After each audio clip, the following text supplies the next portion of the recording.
viewers, welcome back to my channel and wish you a very happy new year in advance. So today's painting will be an extremely detailed and intricate one. I was actually planning to do a food illustration since a long time, but these are so detailed and intricate and it takes a lot of time to do. So I delayed painting them as long as possible, but now I think it's the best time to do a food illustration in the occasion of this new year. What about painting a cup of hot chocolate with whipped cream over it, or maybe a cup of hot chocolate and peppermint mocha, which are great Christmas and New Year drinks to enjoy. What say? But honestly, I love both of them. So let's see, what do I paint today? Hot chocolate with whipped cream or peppermint mocha. So please stay with me to enjoy today's food illustration, which is probably the first time on this channel. Now let me give you a disclaimer here that today's food illustration is going to be a really detailed and intricate process, and so it is going to take a lot of time. It took me almost 3 hours to complete the entire painting, so it is obviously not possible to show the entire process in real time, but at the same time I had to keep in mind that this is a tutorial, so I need to keep most of the important moments intact while editing. So trust me, editing was a little difficult this time. I wish I could share with you the entire real-time video so that all of us could paint along together. Anyways, so since we are celebrating New Year this time, so there will be a lot of blinks from the fairy light in the background of my composition. So what I am doing here is applying a base coat to the entire painting first, and then we will be working on the details later. And if you are a subscriber already, then you know that this is my style of painting. So let me tell you what I am actually intending to do with my composition today. So what my composition has is a cup of hot chocolate with whipped cream above it and a candy with it. And as you know, cookies are always indicative of all kind of celebrations, especially of Christmas and New Year. So I'll be adding a cookie by the side of this cup, and my background will be really dramatic with blinks coming from all the fairy lights hanging around the house. You know what? Food illustration focuses on color as it plays a major role in determining the mood of an illustration visually. And the aim of food illustration is to celebrate the beauty of food using colors. Acrylic food illustration is fun to draw because it has a lot to convey through textures and honors cuisines of various cultures.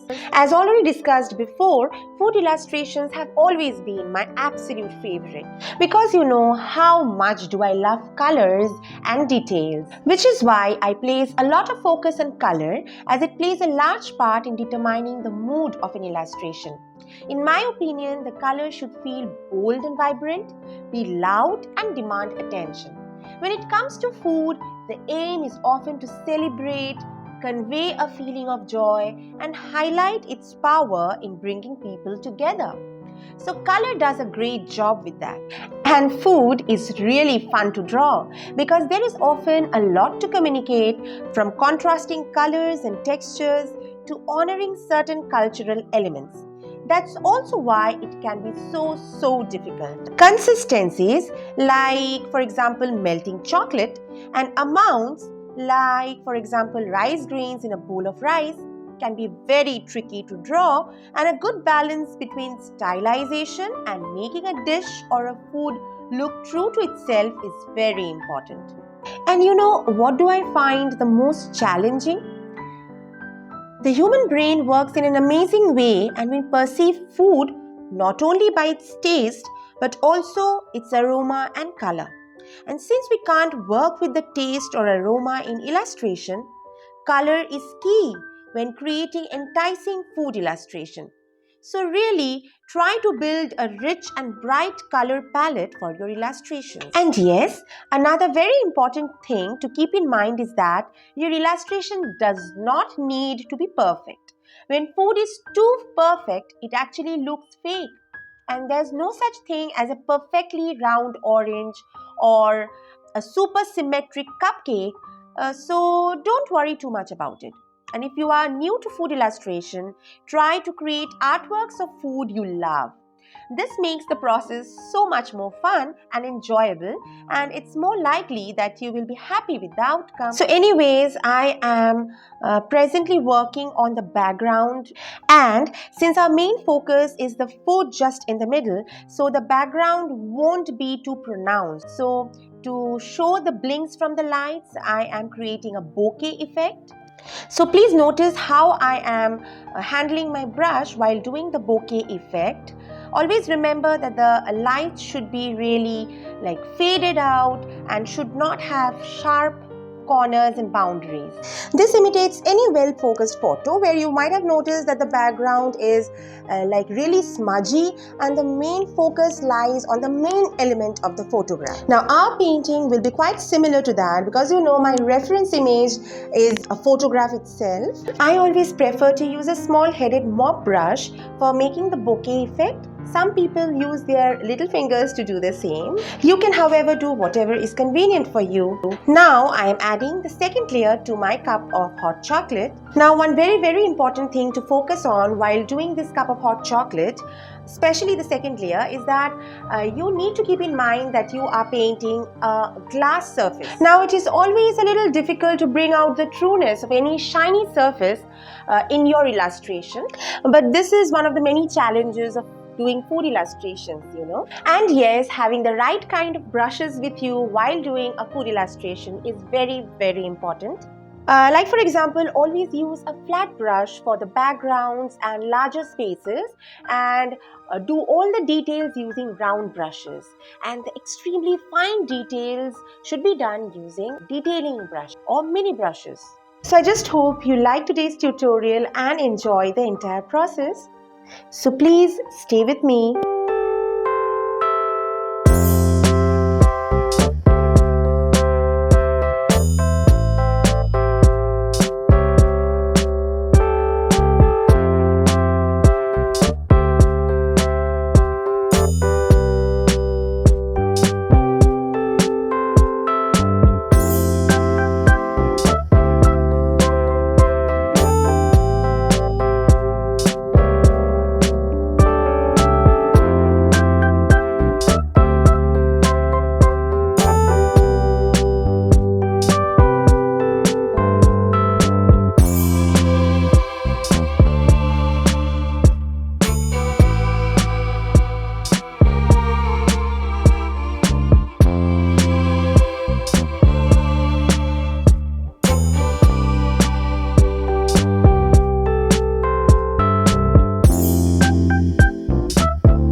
Please do notice here how I am painting the reflective surface of glass. You just have to consciously apply some whites and muted tones of flesh color or maybe brown color at various places to make the glass look reflective. Notice how intricate are the details of the base of the glass. What I am simply doing here is observing the placement of different colors from the reference image and following the same on my painting. Another textured part of this painting will be this base on which the cup is kept, which will actually be a wooden base. Maybe a wooden table or something having a rich mahogany reddish brown color. So now I need to bring out the texture of this wooden surface, for which I am using a flat brush again.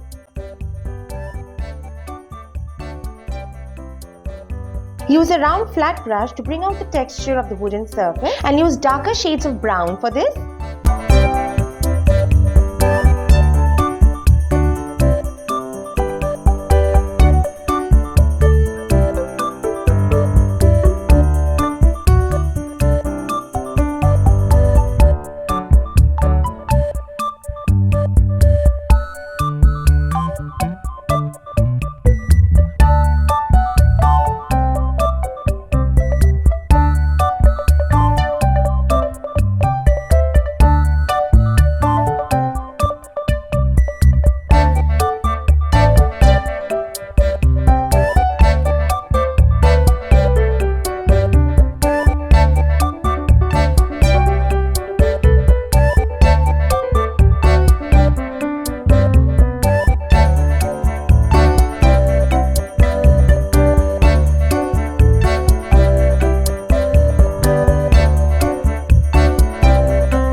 For painting the icing on the cookie, use titanium white, but of course you have to use darker shades to make the icing look a little 3D.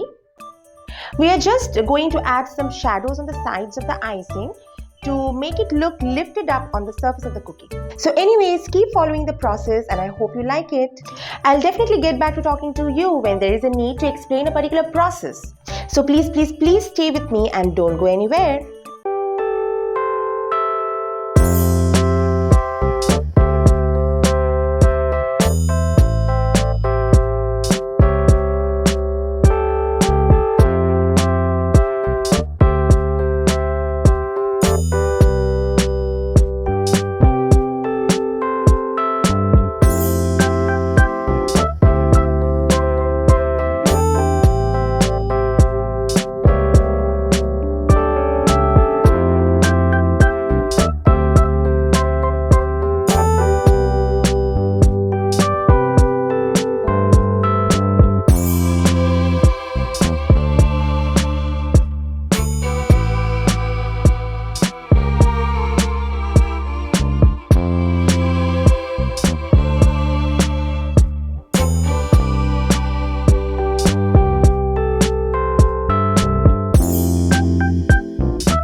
Once I was done painting the cookie, I just found out that it was not really looking 3D.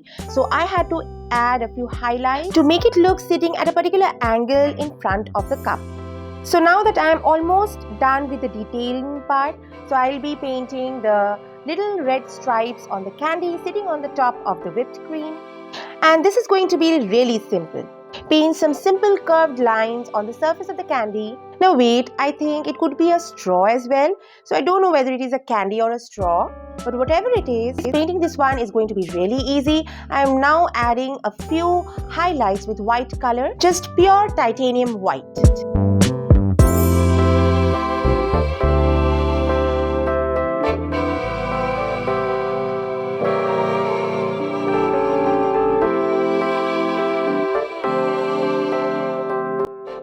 And now I'll be working on the gift parcel lying at the back of the cup, and this too will be out of focus, but still we have to add little bit of details, faded out details on the gift parcel also.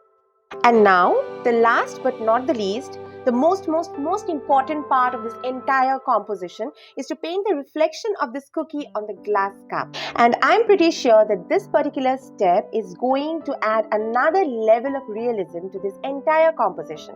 So we are almost done with the painting now. I hope you like this tutorial. Please do let me know how you found the entire painting today. And if you really like it, then please do consider giving it a thumbs up. And share the video with all the art lovers you know. And if you are new to my channel, then don't forget to subscribe to my channel. I promise you won't regret your decision of subscribing. Please keep motivating me with your likes, shares and subscriptions, guys. And if you have any suggestions for me, then please feel free to comment down below. We'll meet you next week with another new video. Till then, wish you a very happy and prosperous new year ahead. Stay safe and healthy. Bye-bye.